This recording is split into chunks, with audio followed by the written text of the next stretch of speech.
There's really like a panacea, that altruism is really like panacea which will cure all kind of diseases.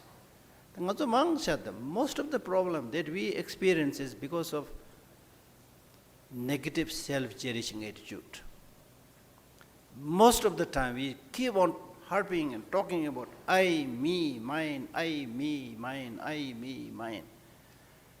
And that is very much discouraged in many of the Buddhist teachings, and saying this is the source of all kind of problems, difficulties. And now it is scientifically proved by saying that people who make a lot of self-references, calling oneself I, me, and mine, they are prone to all kind of illnesses, including heart attack. Why? As I said earlier, because this negative self-cherishing attitude, when you develop this, your whole focus becomes narrow. You develop a tunnel vision.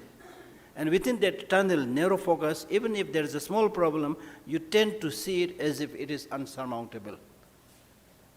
Contrarily, if you maintain a more holistic perspective, yes, it is true, I have a problem, I have difficulty, but it's not just me suffering here. There's so many people who are suffering much more than me. Much more than me. If you compare that, oh, thank God, I'm lucky. I'm sick, I'm suffering, but comparing to those people, I'm really lucky. Think about those people who are caught between, in the war zone, caught between cross-firing, no medical facilities, no hospitals around. There are many places in the world today, like for example, in certain places in Syria, many places like that. So we are lucky. So therefore, I'm glad that you asked this question, To get that long-lasting happiness, one of the mindfulness practice that you need to see is how many times you are complaining, how many times you are comfortable and happy with your given life. Most of the time we keep on complaining and aspiring what you don't have. If I have that, I will be happier. I don't have that, so I am the miserable fellow. Keep on complaining. So instead of that, count your blessing, count the good things. Now these days, the scientists, they say that being good is scientific.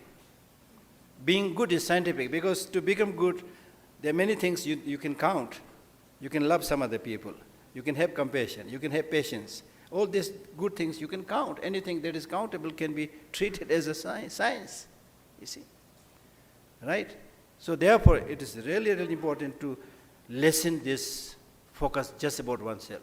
It's not saying that you don't take care of yourself, but negatively focusing about yourself is very, very harmful, not only to your mind, but also to your body. So it's important to think more about others. Thinking about others will have a very strong liberating effect upon yourself.